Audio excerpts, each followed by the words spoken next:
প্রত্যেক দিন বিকেল হলেই টেনশন হয় বাচ্চাদের জন্য কী নাস্তা তৈরি করব, কী নাস্তা তৈরি করব। তো আজকে ঝটপট এই নাস্তা আইটেমটি তৈরি করে নিলাম। এটা দেখতেও সুন্দর হয়েছে আর খেতেও মাশাআল্লাহ অনেক বেশি সুন্দর হয়েছে। আমার বাচ্চারা একদম শাক এবং সবজি খেতে চায় না, তো তাদের জন্য আজকে ভাবলাম যে এই স্ন্যাক্স নাস্তাটা তৈরি করি, তাহলে কিন্তু তারা বুঝতেও পারবে না এবং খেতেও চাইবে। তো আমি এই নাস্তাটা কিভাবে তৈরি করলাম পুরো ভিডিওতে দেখিয়ে দিচ্ছি, অবশ্যই পুরো ভিডিও দেখবেন এবং আমার পাশেই থাকবেন। এখানে আমি কিছু বরবটি নিয়েছি, বরবটিগুলোর মাথাটাকে একটু আমি কেটে ফেলাই দিলাম। এরপর বরবটিগুলোকে আমি যে সেদ্ধ করে নিব। বরবটিগুলোকে আমি এখানে খুব ভালোভাবে একটু সেদ্ধ করে নিব। এখানে আমি লবণ দিয়ে দিয়েছিলাম, লবণটা ভিডিওতে হয়তো বা স্কিপ হয়ে গেছে। তো লবণ দিয়ে আমি বরবটিগুলোকে সেদ্ধ করে নিচ্ছি। বরবটিগুলো সেদ্ধ হয়ে গেলে আমি বরবটিগুলোকে এখন তুলে নিচ্ছি। বরবটিগুলো তুলে নেওয়া হয়ে গেলে আমি ঠিক যে কাজটি করব, এখানে আমি বরবটিগুলোকে একটু গোল করে শেপ দিয়ে দিব।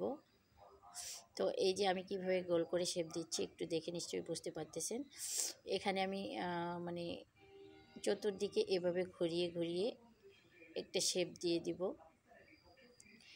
যখন আমার শেপটা দেওয়া হয়ে যাবে তখন আমি এর মধ্যে টুথপিন দিয়ে খুব ভালোভাবে লাগিয়ে দিব।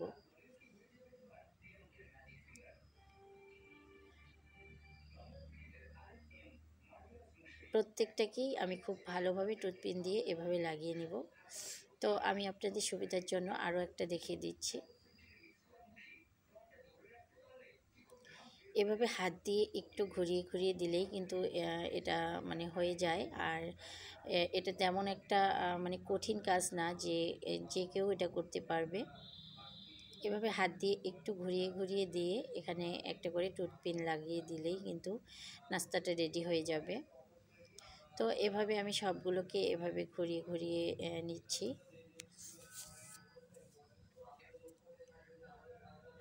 ঠান্ডার কারণে আমার গলার সমস্যা হয়ে গেছে, হালকা ঠান্ডা আবার গরমও, এই জন্য আমার গলার সমস্যা হয়ে গেছে। ভয়েসটাতে হয়তো বা আপনারা বুঝতে পারছেন, তো আমার ভয়েসটা একটু ইগনোর করবেন।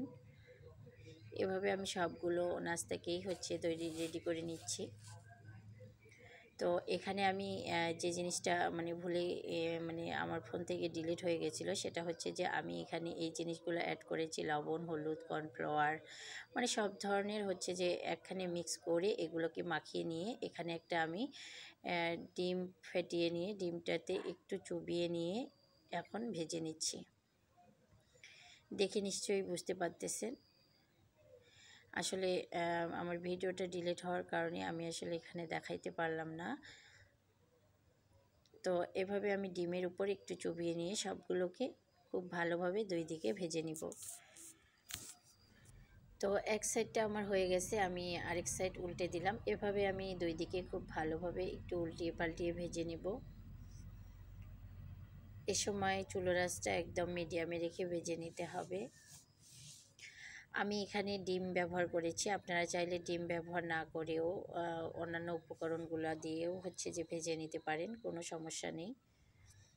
তো ডিম দিলে উপরে একটা সুন্দর লেয়ার আসে, তো এতে করে খেতে অনেক বেশি ভালো লাগে। তো সবগুলোই আমার ভাজা হয়ে গেছে, এবার আমি তুলে নিচ্ছি। এটা খেতে কিন্তু অসাধারণ হয়, আপনারা বাচ্চাদের কিন্তু এভাবে তৈরি করে দিতে পারেন। যে বাচ্চারা সবজি খেতে চায় না তারা কিন্তু অনায়াসে এই নাস্তা আইটেমটি খেতে পারবে।